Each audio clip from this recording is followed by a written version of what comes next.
1076 toll free number है। मैं आपको इसका एक उदाहरण देता हूँ। अभी दिवाली पे मैं अपने घर गया था प्रयागराज। तो चूंकि हम लोग जिस गली में रहते हैं वहाँ पे बगल में ही रेलवे स्टेशन है। तो रेलवे स्टेशन होने के कारण कभी कभी ये हो जाता है कि ये सफाई रेलवे वाले करें या नगर निगम वाले करें। तो दिवाली के जस्ट एक दिन पहले मैंने 1076 पे कॉल किया। तुरंत 3 कर्मचारी और एक अधिकारी आए और मुश्किल से 1 घंटे में जिस गली की मैं एक्सपेक्टेशन कर रहा था उसके अलावा 3-4 और गलियां साफ करके चले गए। और उसके 6-7 दिन बाद तक लगातार मेरे पास रोज प्रतिदिन फोन आता रहा कि भाई सब सफाई हो रही है और कोई समस्या हो तो बताइए। तो 1076 एक नंबर है जो कि आपको किसी भी डिपार्टमेंट की कोई भी समस्या हो, कोई भी यूपी का आम नागरिक उस पर कॉल करे, अपनी समस्या बताए, विदिन 24 आवर कंसर्न अधिकारी आपको कॉल बैक करेंगे, आपकी समस्या सुनेंगे, आपके घर तक आएंगे, आपको कहीं जाने की जरूरत है। मैं अपने आर.के. गुप्ता जी का धन्यवाद करूंगा। इस रात माथुर पार्क के अंदर आज जो सभी उम्मीदवार वोट मांगने के लिए जो घूम रहे हैं उनका कारण आर.के. गुप्ता जी है कि उन्होंने बड़े मेहनत से क्षेत्र की जनता के पहचान पत्र बनवाए। गुप्ता जी ऐसे ही है ना। आपके काम के बारे में तो मुझे बहुत कुछ नॉलेज है, जानता भी हूँ, लेकिन क्षेत्र की जनता भी आपके बारे में जानती है। आपने मुझे 2 साल हुए राजभवन के अंदर, मैंने आपकी प्रशंसा क्षेत्र की जनता के मुख से स्वयं सुनी है। और जो क्षेत्र की जनता के लिए जो आपने काम किया है, क्षेत्र की जनता आज आपके समक्ष आपको समर्थन देने के लिए बैठी है। आपके माध्यम से पूर्ण यादव जी को और राजभवन के अंदर वोट बनवाने का श्रेय अगर कोई जाता है तो हमारे आदरणीय अध्यक्ष नवीन राघव जी को जाता है कि मैं जब वहां पर आया था तो 200-250 वोटें थी, आज वहां पर 800 वोट कम से कम है। 800 वोटों का मतलब बहुत कुछ होता है। आज हर कैंडिडेट राजभवन के अंदर जाता है। जनता से हामी भरवाई उन्होंने और ये ऊपर वाले ने भी उनकी आवाज सुन ली कि कुछ समय पहले मैं इनको 500 रुपए का इनाम मैं अपनी तरफ से देता हूं। बहुत बढ़िया। और भी आपको 1-2 दिन सुनवाते रहेंगे, बहुत अच्छे गायक हैं और मैंने इनको स्पेशली दिल्ली से बुलाया कि आप आइए। और बहुत बढ़िया कलाकार है, अपने हाथ से स्वयं लिखते हैं और स्वयं उसकी धुन तैयार करते हैं और स्वयं गाते हैं फिर उसको। हमारे दुष्यंत पुंडीर साहब मंडल के अध्यक्ष हैं। हम लोग सब भारतीय जनता पार्टी के कार्यकर्ता हैं। कम से कम 10 लोग टिकट की लाइन में थे, लेकिन पार्टी ने जिसको भी टिकट दिया, हमारा अगर कोई कैंडिडेट है तो वो कमल का फूल है। हमने कैंडिडेट नहीं देखा, हमने कमल के फूल को देखा है और हम लोग तन मन धन से रात दिन लग करके कमल के फूल को जिताने में लगे हुए हैं। पुंडीर साहब ने बहुत मेहनत की है, एक जगह जाकर के हर जगह बीजेपी के जो हमारे पदाधिकारी लोग हैं, हम सब लोगों को गाइड किया। हर कार्यक्रम में हम लोग गए और हम लोगों ने मोदी योगी के जो भी कार्यक्रम थे उनको आगे बढ़ाने का काम किया। और आज जितने फायदे भारतीय जनता पार्टी सरकार ने दिए थे, आज जितने कैंडिडेट खड़े हुए हैं, क्या आपके बीच में कोई आया था कोरोना की वैक्सीन लगवाने? हमने कितने कैंप लगवाए यहाँ पर आप लोग पता है? कोई आया था आपके पास? कितनी बार हमने यहाँ पर धुएं की मशीन मच्छर की कितनी बार बुलवाई? बहुत सी बार लाइटें भी साफ करवाई, जो खराब हो गई थी उनको ठीक भी करवाया और सुबह सुबह जाकर के लाइटें भी लेकर के आते थे। जितना हमसे हो सका हमने वो काम भी किया। बहुत सारे लोगों के आधार कार्ड चेंज करवाए। कम से कम 14-15 लोगों के लिए हाउसिंग लोन प्रधानमंत्री योजना से दिलवाया। 7 लेडीजों की शादी करवाई समाज कल्याण से। यानी जितने भी मोदी योगी ने जो भी कार्यक्रम आगे लाए उसको हम लोगों ने आगे बढ़ाने का काम क्षेत्र में किया। अब आप देखिए कि सबसे बड़ा काम क्या है। हमारे सामने कुछ समस्याएं हैं। पिछले पार्षद को आप लोग देख चुके, 5 साल क्या किया उन्होंने, कितना काम किया, कितने आपके बीच में आए, समस्याएं कितनी जटिल खड़ी रही हैं। हमने इनसे लोगों से और सुनीता दयाल को भी बोल दिया कि एटीएम से लेकर के गोल चक्कर वाली सड़क पहले जीतने के बाद तुरंत बनना शुरू होनी चाहिए। और इस चीज के लिए हम लोगों ने जनरल साहब से भी बात की थी। जनरल साहब ने आदेश भी कर दिया था नगर निगम के लिए कि सड़क को बनाइए, लेकिन आचार संहिता की वजह से वो सड़क रुक गई। अब मैं पूनम जी से, संजय जी से, राहुल जी से अनुरोध करूंगा कि जीत के आने के बाद पहला काम अगर कोई करेंगे तो एटीएम से लेकर के और गोल चक्कर तक की सड़क का बनाने का काम सबसे पहले शुरू। वाली बातें नहीं करेंगे, बड़ी छोटी सी जो हमारी मूलभूत सुविधाएं हैं उसके ऊपर ध्यान देने की ज़रूरत भी है। अच्छा, और दूसरी चीज़ ये भी है कि हम जिसको भी चुने वो हमारा पक्ष भी रख सके अच्छे तरीके से, क्योंकि अब सभी लोगों को ये चीज़ें पता भी है कि हमारा पार्षद क्या होता है। जो पार्षद ही हमारा एक वो कड़ी है जो हमारे समस्त विकास की चीज़ें जा करके, चाहे जिले के स्तर पे हो, चाहे नगर निगम में हो, या उसके आगे मेयर होते हैं, उसके आगे मेयर के बाद जो भी हमारी प्रोविंशियल चीज़ें होती हैं स्टेट में, राज्य में, वो लेके जाते हैं। संजय यादव, राहुल यादव, वंदे मातरम। सबसे पहले मैं ये आदरणीय पंचासी श्री आर के गुप्ता जी, राजकुमार शर्मा जी, ठंडीराम जी, शैलेंद्र जी, आलोक जी और नवीन जी और जितने भी ये सब हमारे कार्यकर्तागण हैं, सबको नमन करती हूँ और अपनी देवतुल्य जनता को नमन करती हूँ और आभार व्यक्त करती हूँ। कितने मच्छरों में भी आप इतनी देर से इंतजार कर रहे हैं बैठे और बड़े ध्यान से आप सब बातें सुन रहे हैं जो कोई हमारी समस्याएं क्षेत्र की बताई जा रही हैं। यहाँ देखिए, मैं सुन तो रही हूँ लेकिन मैं अपने क्षेत्र में घूम भी रही हूँ और ये सारी समस्याएं देख रही हूँ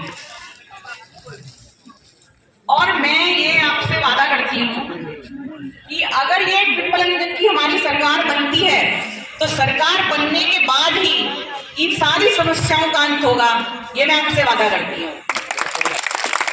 और एक सबसे बड़ी बात, जो ये एक हमारे अपनी जनप्रतिनिधि की अपनी जनता से कनेक्टिविटी नहीं होती, ये सबसे बड़ा वो है, वो आपको कभी महसूस नहीं होगा।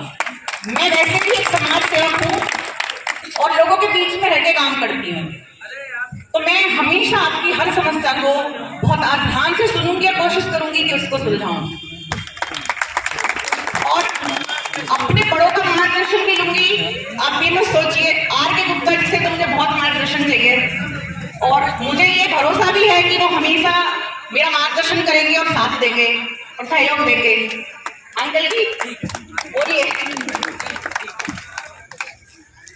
और देखिए, जैसे मोदी जी का नारा है सबका साथ विश्व विकास और सबका विश्वास के सेवा कार्यों को आगे बढ़ाते हुए मैं हमेशा आपकी सेवा के लिए तत्पर रहूंगी।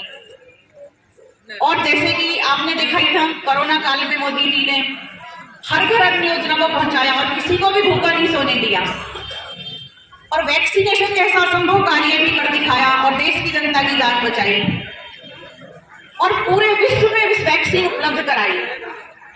जिस तरह केंद्र में मोदी जी और राज्य में योगी जी एक कुशल नेतृत्व में विकास हो रहा है, मैं भी अपने क्षेत्र में उस तरह से विकास की गंगा बहाऊंगी।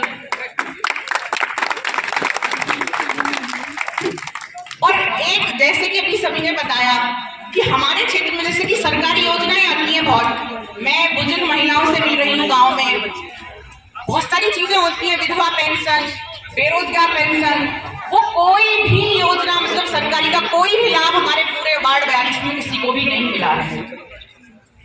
हो सकता है कि यहाँ किसी ने कुछ कराया हो, लेकिन जो बमेटा गांव है वहाँ मुझे कोई भी एक ऐसा वो नहीं मिला जिसने उसका कोई भी लाभ उठाया हो। मैंने बुजुर्ग महिलाओं को पूछा कि आपका कोई भी साधन नहीं है तो आपको पेंशन मिलती है, आप विधवा पेंशन के लिए अप्लाई कर सकते थे, तो उन्होंने कहा हमें पता ही नहीं कि ऐसे कुछ भी होता है।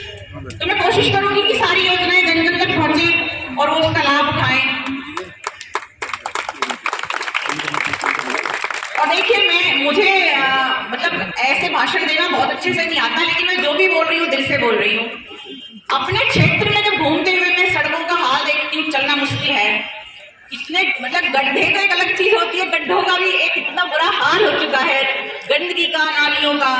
और हमारा क्षेत्र नगर निगम में आता है, जो हमें इन सारी सुविधाओं का अधिकार है वो सब आपको मिलेंगी, ये मैं आपसे वादा करती हूँ। 11 तारीख को अगर आप सब आशीर्वाद के रूप में कमल खिलाएंगे तो हमारे इस वार्ड में विकास की गंगा बहेगी और आप सब उस सबके साक्षी होंगे जो यहाँ विकास कार्य होंगे। और मैं आप लोगों से एक बात और कहना चाहूंगी कि मैं मतलब राजनीति करने के लिए नहीं आई हूँ, आप लोगों की सेवा करने के लिए आई हूँ। आपकी मैं एक समाज सेवक हूँ और हमेशा आपकी सेवा के लिए तत्पर रहूंगी और आप लोगों की पहुंच हमेशा अपने नेता तक बनी रहेगी, आपसे वादा करती हूँ। और मैं आप सबका उन्हें धन्यवाद करती हूँ और आभार व्यक्त करती हूँ कि आप सब लोग स्नेह दिया, इतना सम्मान दिया, और कोशिश करूंगी कि आपकी सभी भावनाओं का सम्मान रखूं और विकास इतना करूं कि आप लोगों को जरूरत ही नहीं पड़े कहने की। और 5 साल बाद जब चुनाव होंगे दोबारा से, तब मैं आप लोगों को बोलूंगी कि सबका साथ, सबका विकास और सबका विश्वास मेरे साथ है।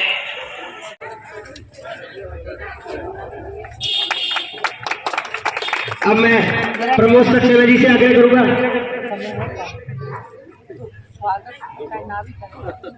एक तो लोग जो प्रमुख है वो बात अलग है, काम की बात करें है ना।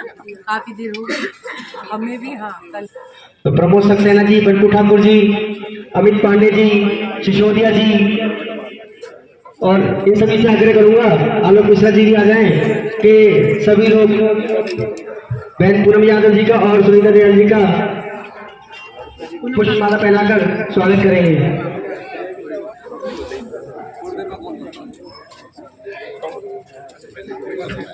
हाँ जी,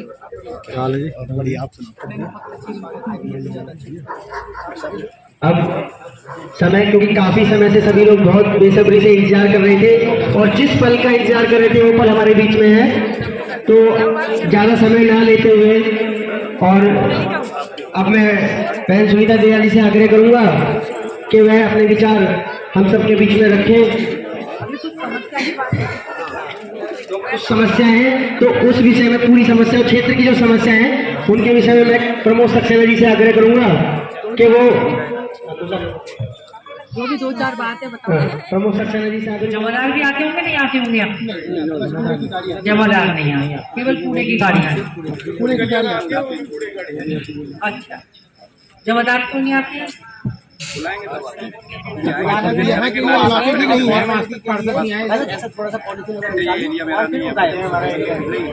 बोलते हैं हमारा एरिया ये नगर निगम में नहीं आता है।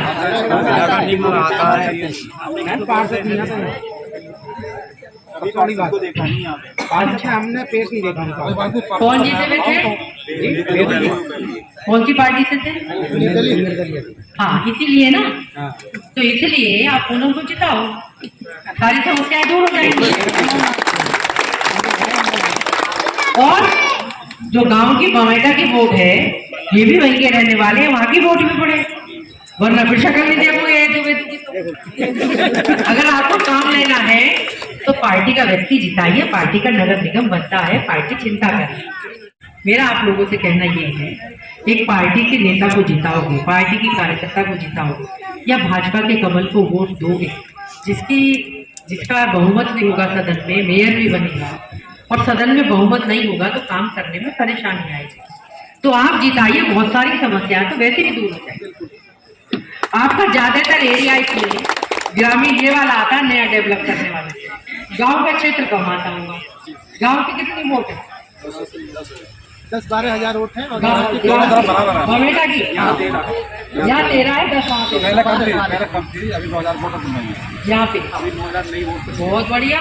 तो जो नई वोट बनी है वो सब आपको मिलने वाली है, क्योंकि बनवाती भी भाजपा है।